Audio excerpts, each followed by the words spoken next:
Welcome to the Brosen. Set stories about the chosen and beyond. Tonight is Beyond. We are going to talk family camp.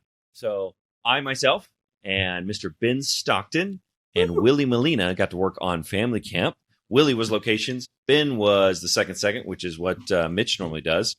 Mr. Jenkins over there was not on the show at all, but he's hanging out with us. He's seen the movie, so he can update us. But our newfound guest on the show that we're all excited about is we have Brian, Eddie, and Tommy. Brian is our director of family camp. Tommy and Eddie, the stars of the show. Hey guys, looks like hey Tommy, you wanna join us? Are we recording? Yeah, it's good to have you. Fantastic. Who records a podcast at 8:30 at night, guys? Actually, I'm sorry. It's 10:30. It's 10:30 in the Bahamas. Yeah. It's 1:30 a.m. in Greenland, where I am. Fair. Oh, So, nice. Eddie, Wow. it's nice of you to join us, though. I'm glad you came prepared for the podcast. I appreciate Well, I didn't want to give away any bets, so yeah, I knew it was going to be hijinks and hilarity, and it proved to be so. So I was just watching a gawk like all of you all were. Okay, Adam, I want to show you something. That's a Lunesta.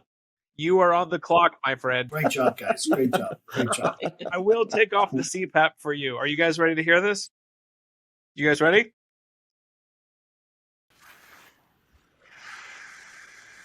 Can you hear that? No, we can't. Is that for? It sounds like a vacuum cleaner is what it sounds like, but the laptop might be canceling the sound. I'm And sorry. so, what's the CPAP for there, Brian? Well, I have something you guys may not have heard of it. It's called obesity. When you get that, when you catch it, you, You throw it back. sometimes you just wake up all night long and you can't breathe. And then you have panic attacks in the middle of the night, and then they give you a hose to breathe in. Oh my God. For listeners who don't know who Brian is, which you may not, Brian is the director of family camp. Obviously, this is what we're going to talk about tonight on this very late night podcast. Brian is our director of the movie, and it stars Tommy and Eddie, the Skit Guys. Give me a quick rundown of the Skit Guys, how you guys got started, like how you became the Skit Guys. Okay. The short story is I stole Eddie's girlfriend his freshman year in high school, my sophomore year in high school. Then great story. broke up with her, and then we became best friends. And our common denominator was theater in school. And then Eddie's senior year in high school, I invited him to church. He said yes to Jesus, and we started doing skits for the youth group at our church. That's the short story. And you guys are still doing that today, right? Mm-hmm. Not at that church or for that Right. youth group. And so, Yes. how long ago did that start? When was the first time you guys started doing those plays? I think it was like ninth and 10th grade. Yeah. Yeah. I think I was a year younger than Tommy, and I remember not knowing who Tommy was, but heard about him, because he was a year older. And really my whole ninth grade, we had a play called Night of January 16th, which was like a murder mystery, and there was lawyers, and the audience got to be the jury. It was this whole thing. My whole goal was to beat Tommy out for the lead. That's what I tried to do. And that, like, didn't know who he was, but if I could just beat the sophomore, that would be great. And so that was like my whole thing. I rented like all these 80s lawyer movies and 60s lawyer movies. And so, yeah, Tommy had no idea. He did beat me out. Yes. He won that part. Yeah.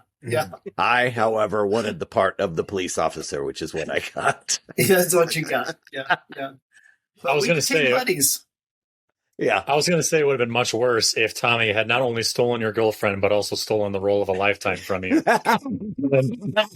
Was this like 1990, 95? Help us with when it started. Willie. I think it was in the Willie.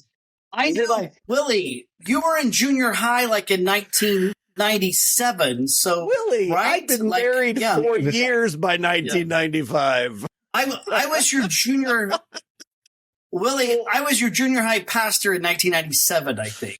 Okay, so I was trying to. I wasn't positive, and I didn't want to say like 82, but was it like 87, 85? 80, 85, 86, Okay. 85. Yeah, 84, Yeah, 85. 84. Yeah. Hold on. Yeah. Can we pause? Eddie, No, there's you no- were there's Willie's no junior high pastor? Mm-hmm. Yeah. What? Yeah. Yeah. Yeah. Wait, what? This. Yeah. He was in skits. We had the primetime players. Willie was a primetime player. Yeah, we had He was the primetime. first person who ever got me on stage. Yep. What? Yeah. Yeah. How? I never heard this. We talked about it in family camp, but you weren't listening. No, of course I wasn't. I was directing the freaking movie. It was one of the. It was the day when I think it was one of the days when they shared a devotional or something. But yeah, I had a bunch of friends that were in it, and he had asked me a few times, and I thought I was way too insecure, but I was trying to play it off like I was too hip, slick, and smooth, and then finally one day he was like, "Just come up here, be a warm body." Wow. Wow, So that's happening. So from junior high skit ministry now to feature film actor Willie Mellina. That's crazy. That's Oh man, and there's a middle in there too. I was in a 1-bedroom apartment in Oklahoma City, not doing well, working at the Cheesecake Factory, and I had a grocery store little basket that the old ones that you could put like your milk or whatever in. That was turned upside down with a rabbit ears TV that had 3 channels on it, and I'm reading Lonesome Dove. And I'm like finally taking a break. I turn this little TV on. I pull the rabbit ears out, and I find this international. It's like one of those TV stations. And y'all were somewhere else. Y'all were in South America. Y'all were in Central America. Y'all were somewhere else performing. And I did like a triple take. And I think I was probably under the influence of something. And I like had a spiritual experience. I was like, whoa, these are the guys that I saw, at this time, 10, 15 years prior. I might have been 27. So yeah, and I saw the Skit Guys performing live at some deal, and there was a translator. So it was Spanish or something. And I was like, whoa. And then fast forward another 8 years was when we did Family Camp. That's a crazy story. Yeah, that was the show that we put on JCTV that we literally created and said, we'll make no money off this, but maybe God will take it and do something with it, which is so beautiful. Willie, thanks for sharing that story. Like that's I had forgotten, but you shared that story with us when you're on set for Family Camp, and it was touching then, and it's even more touching now. Thank you for sharing that. Yes, sir. It's incredible how the circle, man, how it all connects. It's so amazing. Willie, All because Eddie got the part in the play, in the midnight play. That's right. Otherwise, Willie would not be where he is. What were you saying, man? I'm sorry. No, I remember with junior high skits, it really was like, if we can just, what energy like covers a multitude of sins. So I didn't care what the acting was. If we could just go out there being goofy and entertain, Willie, I think there was at least close to 100 students in your grade at the time. So if you guys could just get up there and act dorky and pretty much everything you would do, you learned on a Sunday afternoon. It was all ad lib. It was you say this, you say this. It was everything like Tommy and I used to do in high school. But you were so nervous the first time. I totally remember that. But dude, you got up there and you killed it. And it was just it was beautiful watching you and your buddies just, become rock stars up there, just using your gifts and talents. So anyway, great job. What year was that, Willie? 97, probably 98. Yeah. Probably right there. Yeah, so probably about 6 years, probably 6 years before that, I had a senior, I guess he was a junior that was in my youth group that I put in charge of everything. And that guy's name's Dallas Jenkins. That cannot be true. That cannot be true. That's awesome. That's great. I was listening intently to that entire story until the very end. I said to him, buddy, you're the chosen. You can do this. The reason I know that story isn't true because Dallas Jenkins would have put himself in charge before anyone. That's true. To kind of finish that up too, man, how cool is that like what you guys were doing had impact, and now Willie is we make jokes, Willie's a trained actor. I mean, Willie is like literally an actor. He was just in the Forge with you, Tommy, and like all these things that he's been doing, and that sparked from what you guys were doing in ministry back in the 50s. Oh man, I went to a Methodist church. Yeah, I went to a Methodist church, and I love it. Like, you know, I was where my beginning was, but I left to go to First Woodway, and I remember the Skidiots, and I thought, this is fun. This is awesome. And just seeing my other peers get up there, and then when they asked me to do it, I'm like, oh no, I'm too cool for that. But it was just special, man. The energy and I'm a firm believer this is life or death. You know, our sin wants us dead. But I also think you gotta have fun. If you don't have fun, I mean, Jesus invited the kids to the front, and then, you know, Jesus loves little children. One of my favorite episodes. He's making fart noises. He's making them toys. You know, you got to meet people where they're at. The Skit Guys, man. I've watched you guys since I was young, and you've always made me laugh and have such good, heartfelt, fun skits that we've all got to enjoy. I think that for the very small percentage that doesn't, right? But my question is too, is Brian, how did Brian get into the mix? How did Brian come into and when did Brian come into the Skit Guys with Tommy and Ed? Oh, please, may I tell this story, Brian? Yeah, you can tell this story. So, how much longer does Brian have until he falls asleep?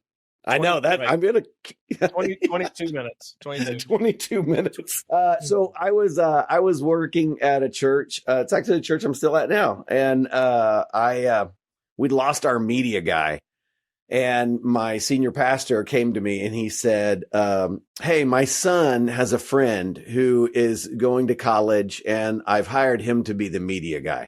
Now, this was a position that was directly under me. I was in charge of the media guy, and the pastor asked me no questions. It was just a classic senior pastor move. Like, here's your guy.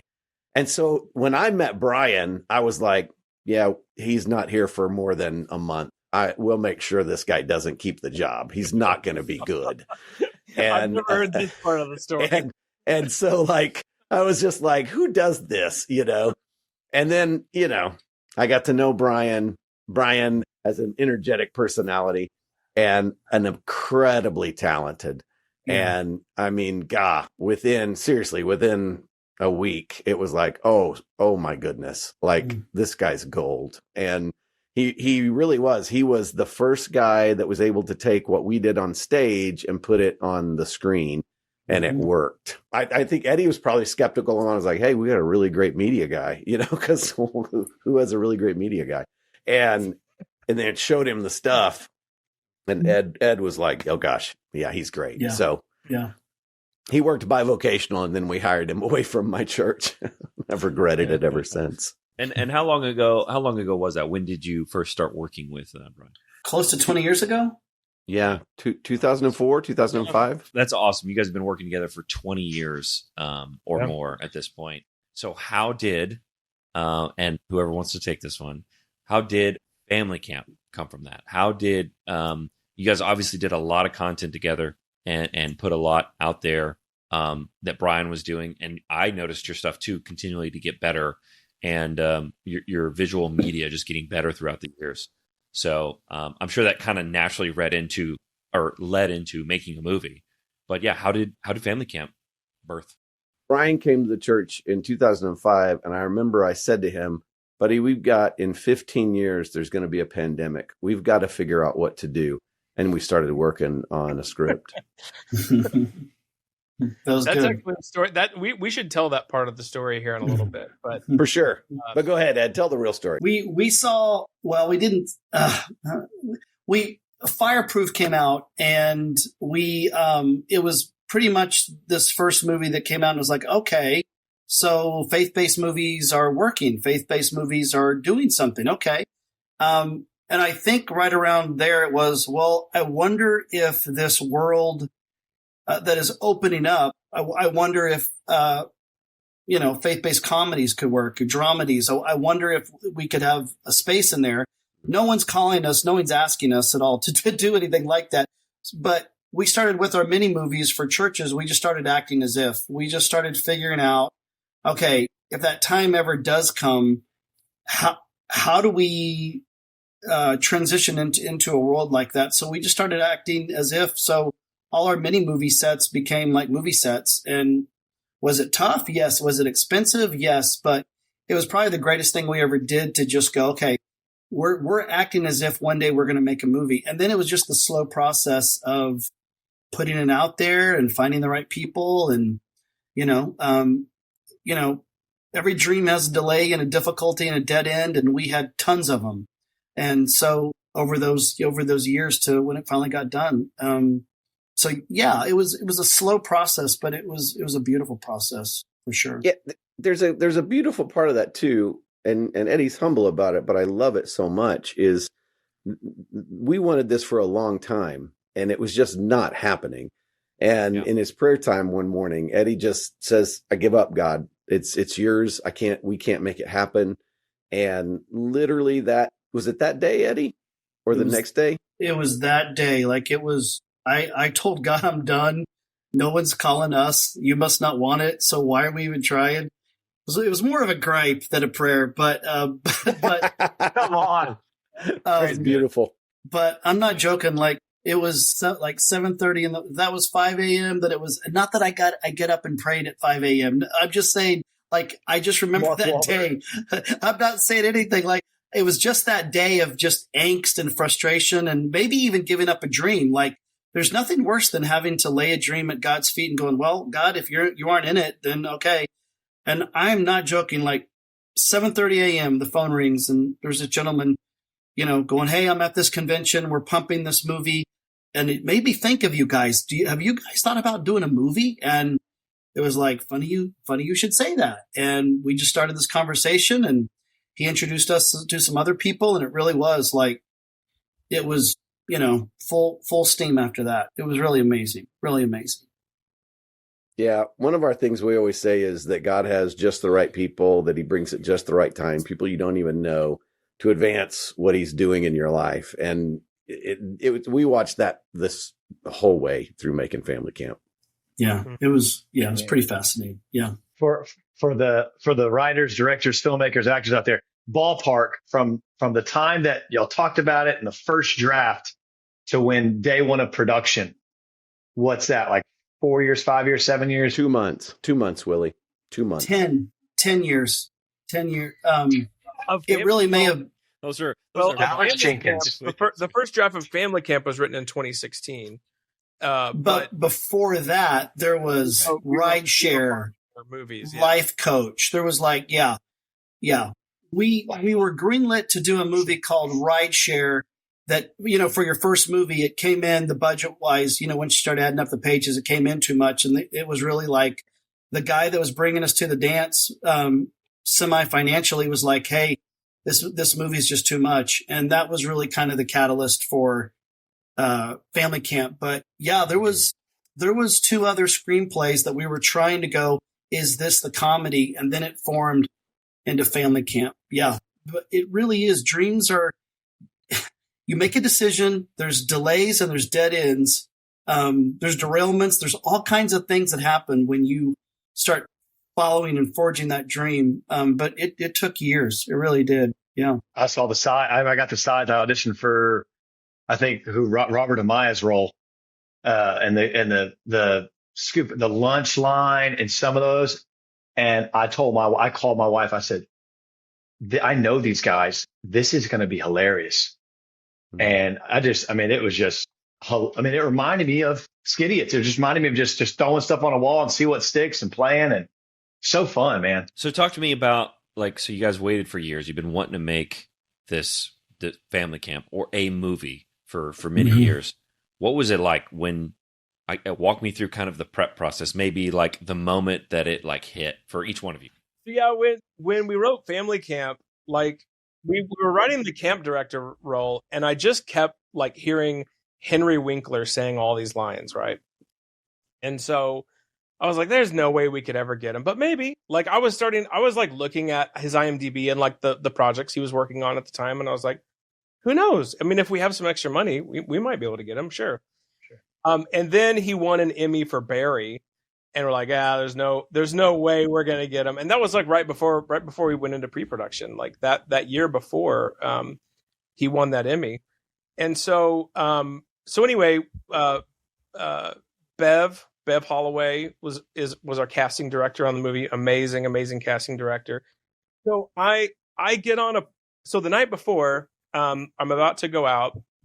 My wife is like, "Hey, I'm really worried about you flying, because COVID, like I just, you're going to be crowded in there with everyone and all this." And I'm like, "Well, what, I don't have any choice. What should we do?" And she goes, "Well, do you want to see if there's any first class upgrades available? Then you're just like maybe next to one person." I'm like, my wife is a lovely, lovely person. But at the time I was like, that's going to make absolutely zero difference, but I'm not going to say anything because my wife just suggested that we spend money to get me a first class upgrade. So I was like, okay, well, that's fine. So I look and yeah, sure enough, I can spend, $150 or whatever it was to get the first class upgrade. So I go that morning to the airport and they call first class up and I'm standing next to Henry Winkler, getting on the plane nonstop, a 6 a.m. flight to Los Angeles. I sit down on the plane. I have a single seat and the person right next to me is Henry Winkler. And the person right next to him is his wife. And so it's also and so much. I'm sitting next to him. I'm sitting next to him with Steven Spielberg. So I'm texting all the guys, Darren and Trey, our producers, and the guys, and I'm like, "You'll never guess who's sitting next to me. It's Henry Winkler. Oh my gosh, we wrote the camp role for him. I'm on my way to casting. Like, what should I do?" Well, we know Henry Winkler's niece. And we had told her about it. She used to work with us and be a writer on skitguys.com. And she was like, "Yeah, he doesn't take any, unsolicited, material or anything like that." And so I knew sitting down on the plane, like just saying, "Hey, I wrote this role for you." That's not a good idea, right? But, everyone on the other end of the text line, they're like, "No, you should talk to him. You should talk to him. You should talk to him. Like, tell him you wrote this role for him." So I'm just sitting there, and much like me tonight, the lights go off, and his wife leans over and goes, "I just took my pill. Love you. Mean it." And she's out. And so I look over, and Henry Winkler's like sitting there playing Bejeweled on his phone, just hamming it up on Bejeweled, and he's having a blast. And I'm like 3 feet away from him. And we get like an hour into the flight and he does something. I don't know what he does, but he drops his phone and it hits me in the foot. He's not going to reach it. So I reach down and grab it and I think, now's my chance. I can tell him. Now I have a reason to tell him something. And I hand him the phone and he looks at me. He looks me square in the eyes and he says, "Thank you, kind sir." And goes back to his Bejeweled. And so I got off that plane, heading to casting, going, you know what? Kind of like the story that Eddie just told. God, you got this. And all this is confirmation. This is confirmation that we are on the right road, and God is going to provide. God's going to provide our cast. And he actually only provided a few of our cast members that day, because what happened because of the pandemic, we actually lost a bunch of our cast. And then he provided again. He provided an incredible cast after that. So yeah, the confirmations along the way on that project were really, really incredible. For our listeners, but not everybody that knows, we made Family Camp right in the heart of COVID, right in the mix of all of that is when we made Family Camp. So it had all kinds of challenges, obviously. Yeah, and I always feel obligated to say we were very cautious, and there was actually a dip in what do you call that? Like there was the virus dipped in specifically in Oklahoma. Everything basically opened up during that time. And the amazing thing was not a single person on set got sick. Not a single. Not person one. Not one. Hundreds of background. Yeah. Okay. I don't even think was testing even widely. It wasn't even available really yet. It was so early. Yeah. No one was. That was that summer. Yeah, it was June. It was June of 2020. So cool. Yeah. Trevecca Nazarene University is a proud sponsor of the Brosen. Rated Middle Tennessee's top Christian university in Wall Street Journal's 2025 College Pulse Rankings, Trevecca prepares students for servant leadership in more than 70 undergraduate majors. That includes a degree program in the film and television. Visit trevecca.edu to start your journey from calling to become. And actually, so we wrapped on 4th of July, and 4th of July weekend, everyone got together to eat barbecue and set off fireworks. And that's when the numbers started shooting through the roof in Oklahoma. So we had this little window of a month where we could get a movie made, and we did. Well, Brian, most of us wrapped on July 4th. Some people left like a little early, didn't they? No, Adam Drake did wrap on July 4th. He just didn't. He just didn't hang out with us the whole time. Oh, that's what it he was. bugged out early, Dude, Because I think the last scene, wasn't Ben in charge of the last scene? no, that was Adam. No, it was Oh, it was Abby. Abby. That's right. It was Abby. That's Abby was right. in charge. What did you have to get to? Was that like a tooth removal or something? What did you have to do? I'm sorry, Adam. me? Adam, what did you have to What? do? I said Ben. That's my. Let me take that again. And so Ben, where did you have to go? What did you have to go like take your dog to the vet? The Lunesta is in full force. He said Ben again. You said Ben. You said Ben. I'm tuned in. We have 5 minutes left until we lose Brian completely. Have you all noticed? He's starting to sound more and more like Jiminy Glick? Guys, that was a David Blaine. I didn't take the pill. Come on. well, it's still working. Yeah. No, he's just got a whole stack of them on his nightstand. No, I didn't take the pill. Yeah. So Ben. Is this, Brian, are you going to tell the Henry Winkler story? Yeah, it's Henry Winkler. So Adam, And right next to Henry Winkler yeah. is Henry Winkler. So Adam, you bugged out a little early. Where did you have to get off to? Were you going to get like your tires rotated, or what were you doing? Well, I tell everyone this story, but that night we were projected to finish at what, like maybe midnight? We had a night shoot. Yeah. Oh, not even. Finish early. Like 2 hours early. Yeah. Yeah. 2 hours early. It was like a 2 to 2 p.m. to 2 a.m. We do 12-hour days. And we were projected to finish like 11:30, 12. Well, we have 2 shots left, and we get hit with an Oklahoma storm. And it just keeps going and going. Mhm. And I didn't sleep at all that night because I had to watch the storm and make sure when we could shoot again, we had to wait for lightning and clear. Next thing you know, it's 6 a.m. and we're still waiting. And I had a flight to catch. And so I missed the last 2 shots. But what's incredible is that we got them, because obviously it would cost us an absolute fortune to try to come back and shoot 2 shots to finish the scene.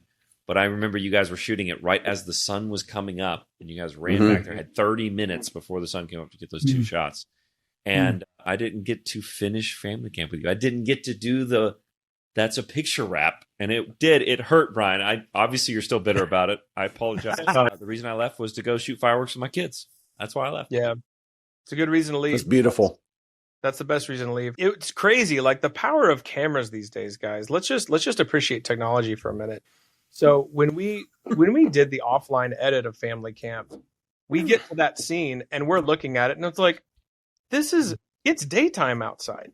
It is daytime. You can see the sun coming up. Like the scenes don't match. It doesn't look the same.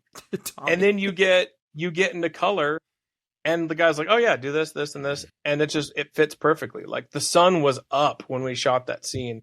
You never would have known. I think we lost Tommy to his sleep. There we go. Are we done talking about cameras? We lost the host.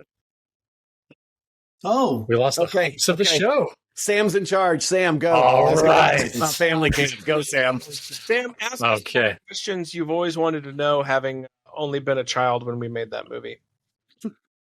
Right. So without Adam here, I'm going to say all the things that Adam would never let me ask ever until he gets back. No, but what I was actually going to ask until Adam gets back, you guys are obviously like pretty heavy in the comedy scene, like skit area. Who are your like biggest influences growing up? Eddie, I think I see is that Planes, Trains, Automobiles? sure is. Poster on the back? Yeah. Nicely done, Sam. Yeah. So who are you? When you guys were making this movie, was there anyone that you try to influence off of, or like think about, like, I like this style of comedy and I want to play this character in this way or direct the movie in this way, Brian? Here for all three of you, is there anyone in particular that sticks out as a big influence in your life for that? Growing up, so I think all of us, and you guys can say your own influences, but all of us definitely had Saturday Night Live influences, like major Saturday Night Live influences. And so, I grew up a little later than these guys. So for me, it was like Chris Farley, David Spade. That was a dynamic duo. Nice. And so I think you probably see little hints of that in our work, and especially in family camp. But yeah, that was it. For Tommy's very much the Spade, and Eddie's the Farley, and that dynamic. Yeah, that's it. Yeah, you nailed it, Sam. Yeah. You just nailed Very it. much So so. I'm so much better without Adam here. Oh, hey, Adam. so good. What's up, buddy? Yeah, that's a great question, Sam, too. I would say Eddie and I grew up going to movies in the 80s.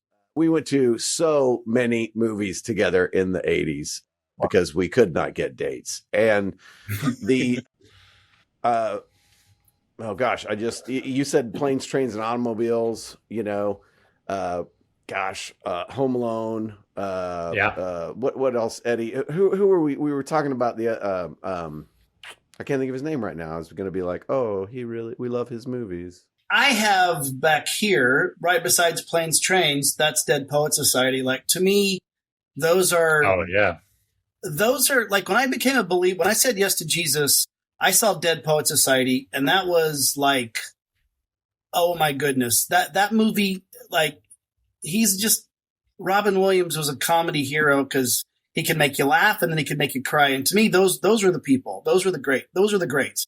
When I saw Planes, Trains, like, I'd never seen that before, Sam. I'd never seen anybody like comedic. You could watch Robert De Niro and those people, but like the Planes, Trains was one of the first movies that John Candy and Steve Martin like made me tear up. Like, they were being so real. They're so funny. So those movies like grabbed me as a high schooler, and just I love those things. So probably in family camp, you'd see a lot of those types of things. The dips, along with, hopefully if we can make you laugh, laughter breaks down walls for truth dinner. So if you can make someone laugh, you can make them think, if you have something to say. Yeah. So that's what we try to do. Yeah.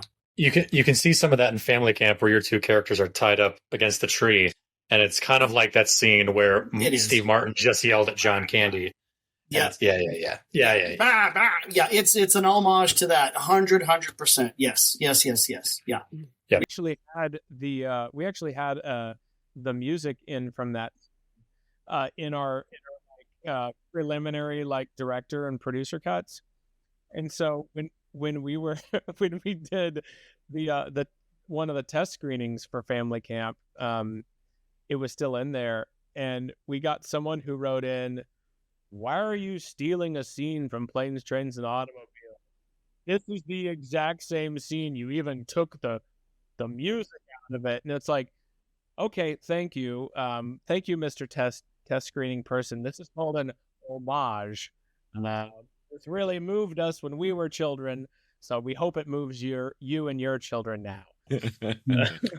What I was trying to mention earlier, before I had a moment, was that the movies Eddie and I saw when we were younger were John Hughes films. And if you watch any John Hughes films back in the 80s, it was a laugh, laugh, laugh, laugh, and then you'd have a dip, and there was a great moment, and then you'd laugh some more. And so, like, even in the skits that we do live, the mini movies we make, it's always, there's this deal. And that was the same thing with family camp. It was, can we laugh, laugh, laugh, laugh? And then there's a moment, and then just keep laughing. Yeah. I've seen thousands of different movies, like studying film growing up. And John Hughes, I think most of his movies I consider to be the 10 out of 10s, my favorites of all time. He's got Home Alone, Ferris Bueller, Planes, Trains, and Automobiles, Breakfast Club. Like, it's so good. Yeah. So I love that answer. Sam, have you ever seen She's Having a Baby? I have not. Oh, you gotta. Okay, great John Hughes movies. She's Having a Baby. Adding it right now. Okay, watch list. Please let us know what you think of it. It is beauty. It is, it's beauty. It's There you go. Watch list right there. On my Okay. watch list right Oh, He's got it ready. Spoiler alert, it's about So a good. lady that gets pregnant. Yeah. Okay, I thought it was a man that got pregnant. So that was just clearing it, just clarifying for you. Get Yeah. pregnant in it. We also haven't watched it in years, so if there's anything questionable in it, we apologize. Tommy and Eddie too. I'd love to hear what it was like, because it was such a long process to get to family camp for you guys as well. And we heard from Brian, but I'd love, when was it real to you guys, or even what was day one like? The first time you walked on to set, was that different than the things you'd been doing with Brian? Like, obviously the same kind of core team, the three of you, but was walking onto that the set for family camp different than the stuff you guys had been doing together? Yeah, the very first thing that we filmed didn't even make it in the movie, but I do remember it. Then they were really smart because we hadn't done this before. And so the very first scene that we filmed was me sitting down in a chair and just looking out off in the distance and thinking. So there was no lines. So it was like, here's a guy who's never been in a movie. Ease him into this, which is what they did. And it was, it was great. I would say for me, as Eddie said, we'd been acting as if. So even in our mini movies, we had a lot of stuff, but showing up and all of a sudden you saw this yurt that they built and decorated. And in fact, I think our set decorations and everything, all that was done.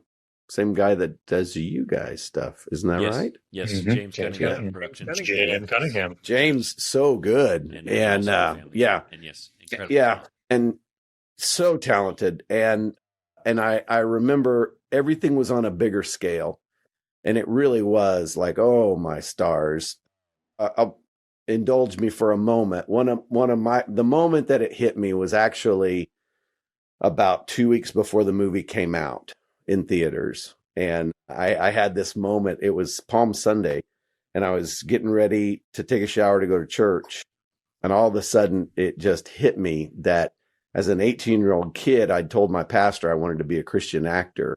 And it was like, there are no Christian actors. And so at 18, I just gave up that dream.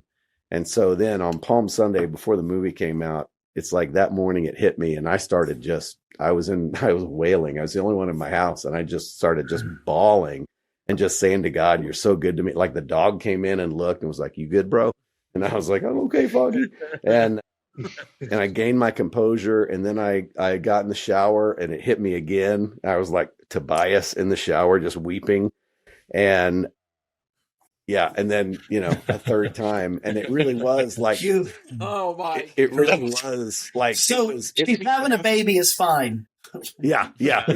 And so Your audience doesn't understand that reference. Tobias in the shower is from Arrested Development. So That was on Fox, family-friendly television. Yeah. I was totally keeping it so random. You'd have to know who Tobias was. But it was a beautiful moment because it's as if God went, here, you can have it back. This dream that you gave up, you can have back. And that was when it was very real for me in that moment. After the movie premiered, the phone rang and I picked it up, and it was Henry Winkler, and I will never forget. I think my wife is selling drugs to your director. Guys, it is a nighttime sleep aid, okay? Your eyes are so droopy. Guys, ask your health care provider, and they will. Oh, Brian, you were so Your health care provider is a drug They'll hook you dealer. up. Then okay, sure, they're drugs. Look at you, Dr. Oh Winkler. my goodness. Dr. Winkler. Dr. Winkler. 5 a.m. wake up calls are real. Adam, I don't know. I think there was just one day on the set where it's just you kind of have an out of body experience, and you're just going, wow. And you're just looking at everybody, and you're going, okay. If you do the possible, you get to see God do the impossible. And we just kept doing the possible over and over and over and over and over and over again. And then you're on this little island, it is like the Lost Island. You're like, I want to go back. It was so great. I just want to go back. We have to go back. But it was that moment of just stopping and looking at everything going, oh my, this is bigger than all of us. And we get, just as in ministry, you get to be in ministry, you get to do things like, it was just a get to, not a got to. And it's a beautiful get to. And it was very humbling. But I don't know what day it was, but it was just one of those days of watching everybody do their thing, and everybody, like all the integral parts of everybody, just, from action to doing it to watching it. There was just beauty. It was beauty in a box. And I just got to sit there and go, wow. Thanks for letting me be a part of it. Yeah. So great question. Yeah, that's awesome. Well, my next question is, man, I had so much fun on family camp. I remember just laughing all the time, like just nonstop laughing. I remember the moments of when you guys always had your camel packs on, those little camel packs, and the water thing goes in your mouth. And of course, me and my team, Ben and Willie, were always talking on the walkies. And so you guys just started your bit, and it made me laugh every single time of your little, I'll copy. Yes, I copy you, Eddie. Copy. You got a copy on the copy? Copy over here, the copy. Copy. We're going to bring that up a little bit, then bring it down a little bit. Great, let's do it. Let's do it up. I'm looking at it right now. So we'll jib it. This is great. Throw some webs. I'm going to put a G3 on the G3. 9XLR. I'm going to have to do M1 real quick, guys. Maybe M2. Right. M2. You know what I need M2 to go is? 2 also. Okay. Copy that. It never got old. And that's just one bit for me that you guys did. But what, if you could take away one of your, what's one of your favorite memories this is for all three of you again, of that's just one I never forget, right? And then another one is Bubble Ball. That day was crazy. And I just remember you guys having so much fun. And that day just running into each other. Are you ready to bubble?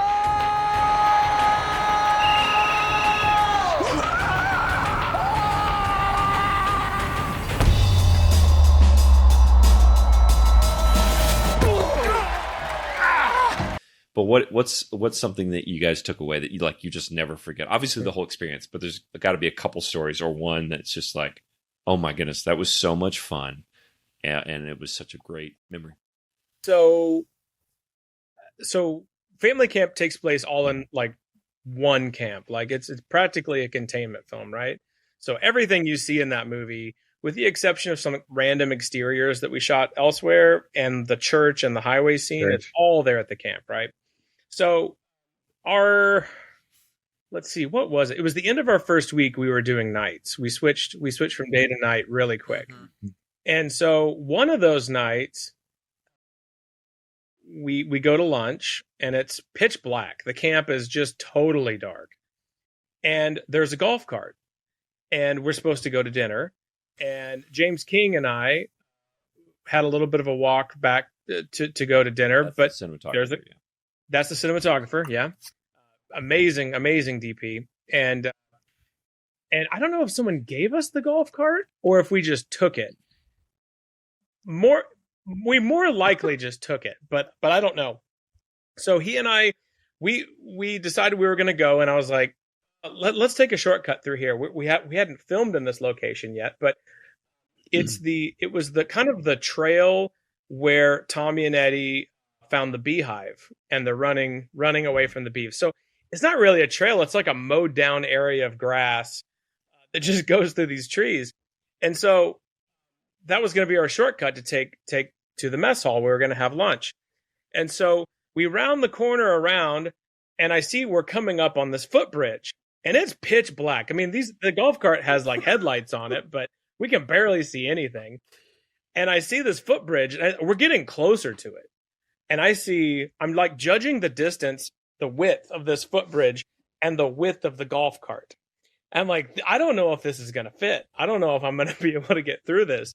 And so the last second, I just kind of bail and hit a hard right. And we just crashed down into this creek. And that was the hardest. It was the hardest I laughed the entire movie. And King rolled out of the golf cart and he was laughing. But we totally crashed a golf cart in the dark at night. And we're still laughing, pulling out of the creek. And we're just thinking, oh my gosh, Drake is going to be so mad at us. This thing is going to work. And he's going to have a conversation with Transpo, not me, because we're going to be busy doing something. And so we pull it out, and I was like, why don't we just walk the rest of the way? and so we walked to dinner. We came back, and the golf cart was still there. And sure enough, it started up, and we took it back to set after dinner. So I think we got pretty lucky on that. So I've been meaning to ask, Drake, were there any like damage reports on golf carts that you were aware of that we had to pay for or anything? Yeah, I'm not going to answer. Yeah. We're gonna talk about that. We'll talk about that after we stop Okay. recording. I was gonna say I could think of one person who definitely did not find that funny, and that's Mr. Adam Drake, who has to now wait on you guys to come to dinner. Waiting to get last man still. And yet this podcast is payback for all those overnights that we had to shoot in the first week of family camp. So, I'm just trying to prep you for those overnights we did on family camp. I think one of the funnest things for me was there's a scene with an explosion, and Eddie and I are on a four-wheeler, and we got to drive it as the explosion is happening. That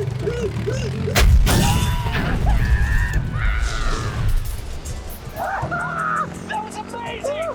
Eddie, you did it! No! We did it! And you had to make a certain turn, and there was like a super expensive camera. If I don't make the turn, I run over the camera, and then there's one more turn, and, you're gunning it the whole way. And it was like, as a kid, you think if you're making movies and you see people doing all these big things, you don't realize there's, stuntmen and stuff. You think that's making movies. And so like in that moment, being able to actually do that was just, I was like, this is the little kid's dream come true, and the best part was we shot it. It was great.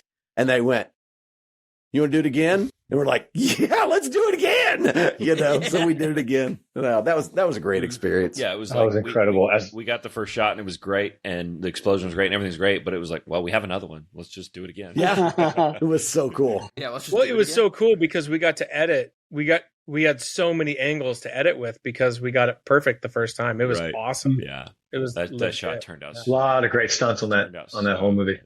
Yeah. I wish we would have had more time, but the script was too long. But I loved when we got to ad lib things. Like we got where there was a day or there was room to play. Like there's a scene when I'm being swollen by bees, and he's about to do the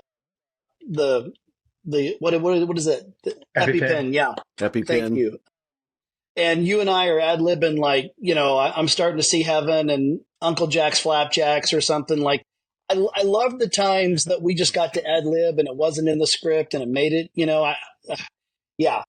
On the next ones, I want to just allow more time just to play like that and to have fun and see what can come out of the ad libs. Who are the actors that played the Bigfoot hunters? What were their names? Oh, look at me. I'm making balloons. Can I do that? Wow. How did you just do There's that? another one. Weston and Mike. Yeah, Weston So, and Mike. like, Beef and Slim. yes, Beef and Slim. So when we were tied to the tree, well, I just thought they were hilarious. And so the producer part of me is enjoying their acting. Like I'm watching them act and like, oh, they're so funny. They're so good. But I would laugh too much on set. And then one day I'm tied to the tree and like they're in our face doing their little bit. And it's just funny. It's just funny. And I love laughing because it's like, I'm really impressed. You're doing so good. Wow, you're doing so good. And Brian ran up to me and Brian goes, what did you say, Brian? Because it was so good. What you ran up to me and said? I said, hey, you don't get to watch the movie. Yes. It was perfect. It's what I needed to hear. And it was like, oh, right. Okay. Yeah. But it was more direct. It was, you don't get to watch you don't get to watch the movie. And I'm like, oh, okay. Yeah. I got a job to do. Okay. Yeah. But that was beautiful. That was beautiful. Yeah. Brian's, which by the way, the base of the tree was like this. So where Eddie was sitting, he had just a built-in seat and it was so nice. Where I was sitting, it was pulling my rear the whole time. And it just fell asleep after about 5 minutes. It hurt so bad. And between cuts, I'd be like trying to lift it up and put dirt under there, trying to. It was miserable. Yeah, we Oh, we definitely built No, those. the answer is no. We did Yeah, not we build had a bunch seat. over there for sure. No. I It's take just care of some my actors, random- Tommy. I got a Harney pad. Yeah. Harney pad No. for sure, right? Yeah. Yeah. Immediately Adam Yeah. was like, You guys sleep Thomas. better tonight telling yourselves that story. Okay, so Adam, Yeah. I'm going to take over here, buddy. I'm sure there's lots of stories that we never heard Oh. from behind the scenes. What's just one? What's one that you're like, they can't know that this is going on right now. They can't have any. Don't mention any names. You don't have to mention any names or anything like But you that. can if you want. What's something that you were like either secretly terrified about, or like if they know that this is happening right now, this may not be good for this scene, or it may get in their heads a little bit too much. You know, anything like that you've taken halfway to the grave and is about to come out right now. Well, I do want to open up the floor for Ben and Willie as well. I want them to be able to tell a couple Okay. stories. Yes, from the set. please. And Sam, if you'd like to make something up, please Yes, feel free. yeah, you can make I'm going to stay silent for this one. But I do remember, I don't know that this one was hidden from everyone else, but I do remember a certain someone taking an arrow and shooting it directly into the camera. That was a fun time.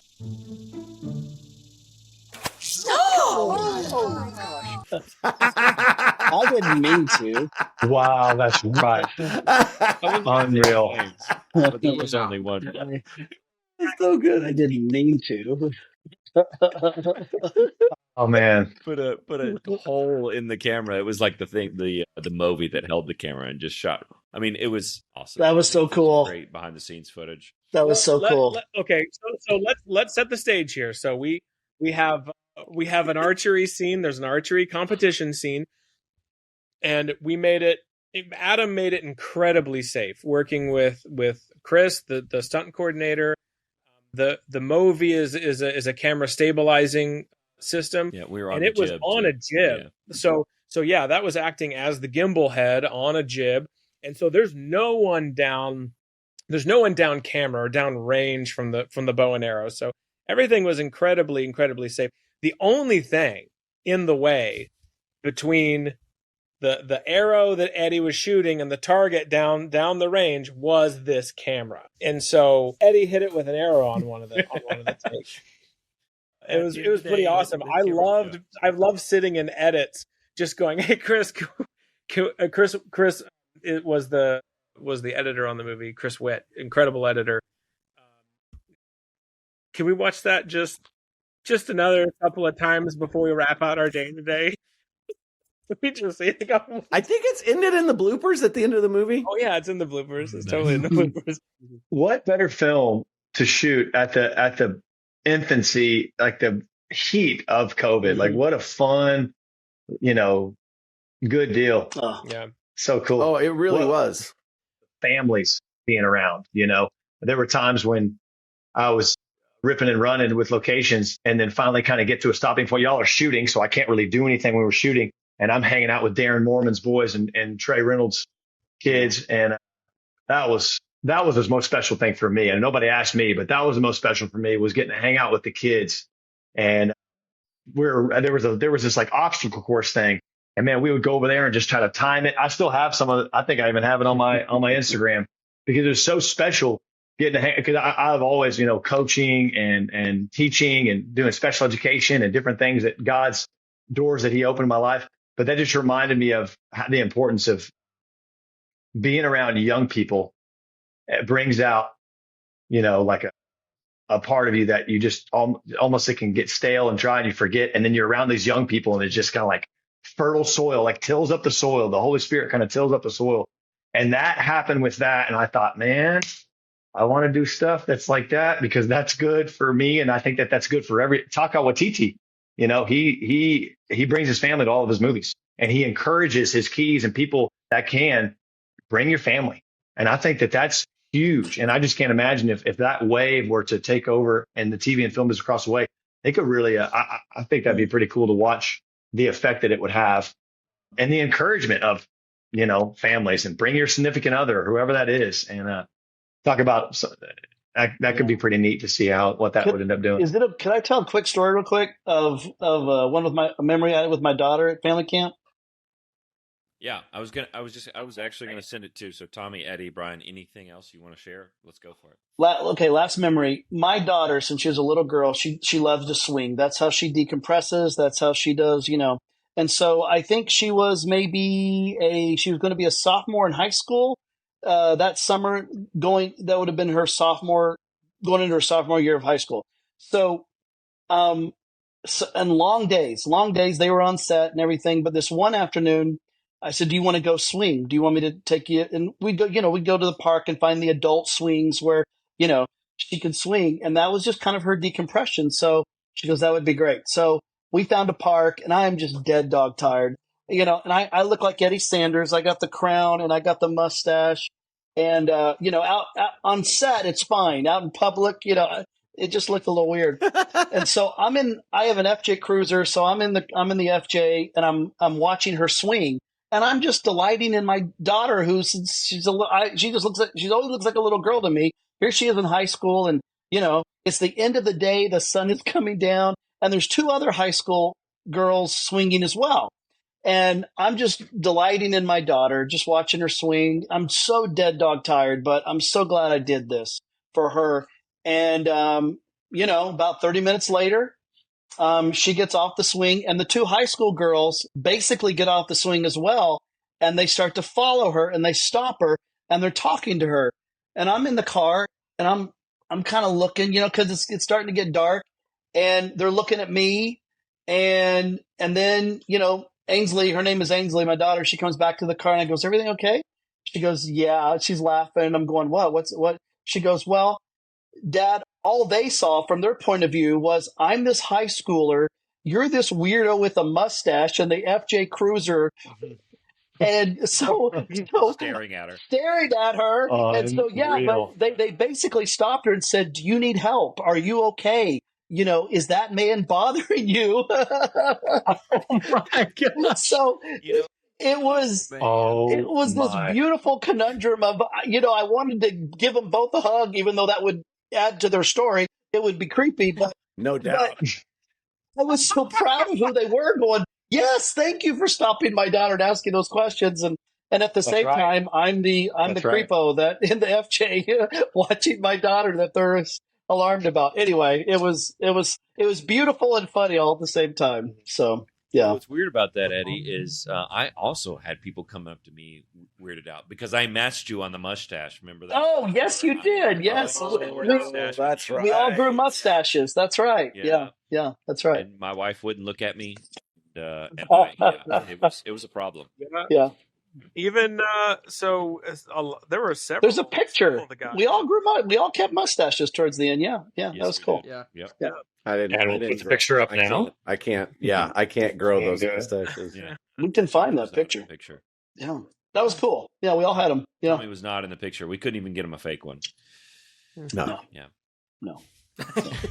I have a very lady face. Did you guys know that we were one of two movies trying to get SAG approval in May of 2020? Mm-hmm. Drake knows. Yeah. I knew that. Drake was in prep with us, but when we heard back from SAG that they were trying to put together their rules and how they were going to protect their actors on set for COVID, and when they called back, they were like, "You guys and Michael Bay, you're the only ones trying to make a movie right now. What are you doing?" And what was Michael Bay shooting? I don't. Probably the ambulance movie, I would imagine. Freaking Ben. Probably the worst movies ever made. Oh yeah. Yeah, he was. Yeah. Ben's favorite movie is Ambulance. And so I've never seen it. It's not worth it. That was just really funny. And we were like, well, Oklahoma's open. No one's got COVID here. Yeah. Yeah. So anyway, it's kind of funny. That's great. The whole time, I'll say one thing. The whole time, there's been two things I keep. The rap gift that Ben gave me. I don't think I got a rap. Wow. Thank you. This is Ben's rap gifts are the best. Ultimate rap gifter. Very cool. He is the best. No, it's a spiritual gift. 100%. His rap gifts. The other one, I wouldn't know. Okay. Oh. The other one was in my eye line right over here, and I just kept looking at it. But It's actually a picture of Eddie and I, and this was the cast party from that play that Eddie got the lead in, and I played the police officer. And it really is. What play was that? It's Night of January 16th was the play. That's not when it was. That's the name of the play. And did you say night of January 16th? Night of January 16th. Yeah. I see what you did. I see what you did. We're going to take it. What I was trying to say before the comic bits came in was that like, I don't know what your dreams are, but these two guys had dreams. And whatever your dreams are, just don't give up. Like, and it may be movies, it may be writing, it may be just something else. But like, you never know. It may take what seems like a lifetime, but God's in the business of giving you the desires of your heart when you're chasing after Him, and he's always done that with us. And that's it. I love it. Amen. I love it. I love it, Tommy. And you know what would happen? So you're saying I was going to your dreams. You know. So you're saying that someday. Oh, what's going to happen? No, go ahead. You know what can happen if you follow your dreams? Fonzie will go, hey.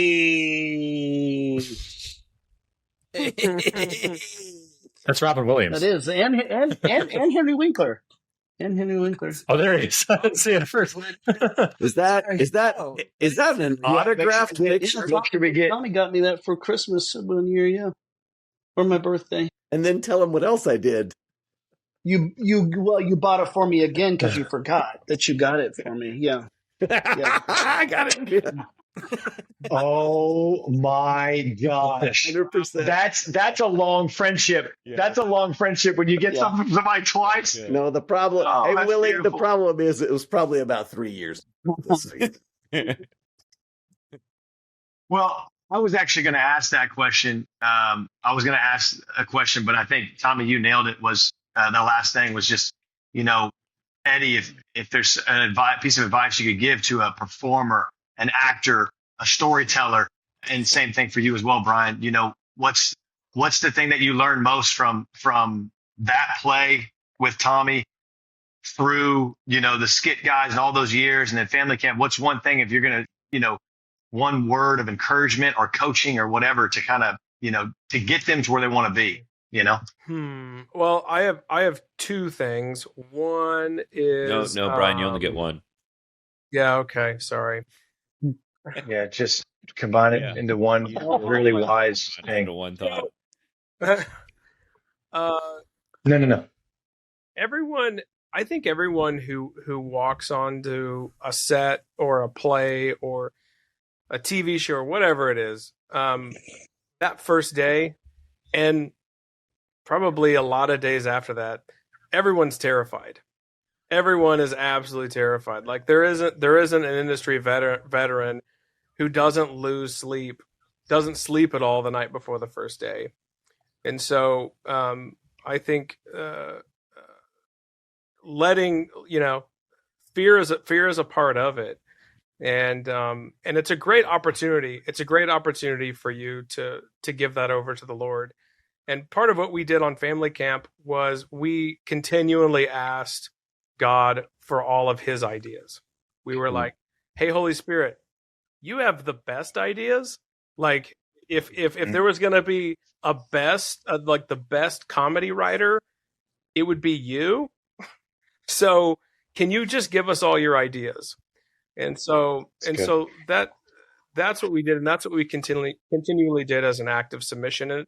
And I think that helped the fear a lot. That helped kind of relieve the stress and knowing that God's got us and we're continually giving this over to Him and relying on Him to be our source of inspiration, to be our source of healthy collaboration. If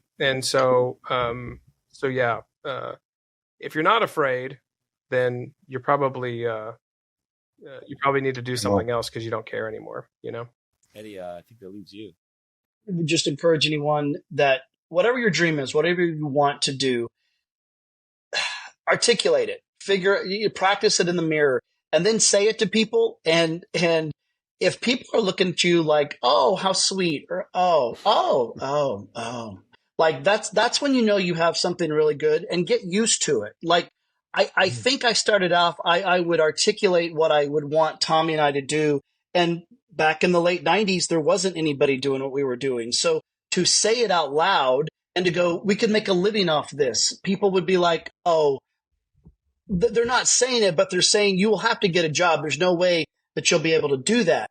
But I started getting used to the silence.